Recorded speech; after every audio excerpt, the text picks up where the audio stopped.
জাকাতের টাকা কি গরিব আত্মীয় স্বজনদের নতুন জামা কাপড় কিনে দিতে পারবো? জাকাতের টাকা দিয়ে গরিব মানুষকে কাপড় চোপড় কিনে দিতে পারবেন কিনা, এটার উত্তর দেওয়ার আগে আমি একটা এক্সাম্পল দিতে চাই। এক্সাম্পল, উপমাটা আমি একটু বলি। আপনার কাছে একজনের টাকা পাবে, 200 টাকা পাবে। 200 টাকা আপনি ধার নিয়েছেন, সে টাকাটা আপনি তাকে ফেরত দিতে হবে, সে পাবে তার পাওনা টাকা। বাজারে দেখা হওয়ার পরে তাকে বলছেন, ভাই এদিকে আসেন, আপনি না আমার কাছে 200 টাকা পাবেন? বলে হ্যাঁ। বলে আসেন।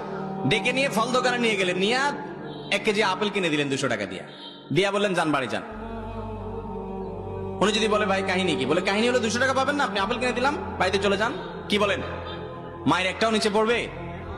আমি তোমার থেকে টাকা পাবো, টাকা দিয়ে কি আমি আপেল খাবো না টক টমেটো খাবো সেটা তো আমার ব্যাপার, তুমি আমার আপেল কিনে দেওয়ার কি? আল্লাহ তাআলা কোরআনে কারিমে বলেছেন, ওয়াফি আমওয়ালিহিম হাক্কুল লিসাইলি ওয়াল মাহরুম। যাকাত হলো গরিবের, অভাবী মানুষের অধিকার। আল্লাহ তাআলা অধিকার ঠিক করে দিয়েছেন, তার অধিকারের টাকা আপনি তাকে দিবেন। সেই টাকা দিয়ে সে কাপড় কিনবে না ঔষধ কিনবে না চাউল কিনবে, এটা তার ব্যাপার। আপনি কে তাকে কাপড় এবং লুঙ্গি ঠিক করে ধরায় দেওয়ার? সে পাবে টাকা, আপনি দিচ্ছেন জাকাতের শাড়ি। সে পাবে টাকা, আপনি দিচ্ছেন জাকাতের লুঙ্গি। জাকাতের শাড়ি লুঙ্গি বলতে কোনো কিছু ইসলামে,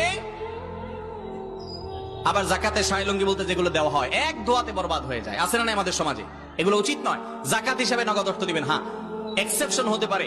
আপনার একজন আত্মীয় আছে গরিব, আপনি জানেন নগদ টাকা দিলেই সে নষ্ট করে ফেলবে, বুঝবে না, বোকাশোকা মানুষ।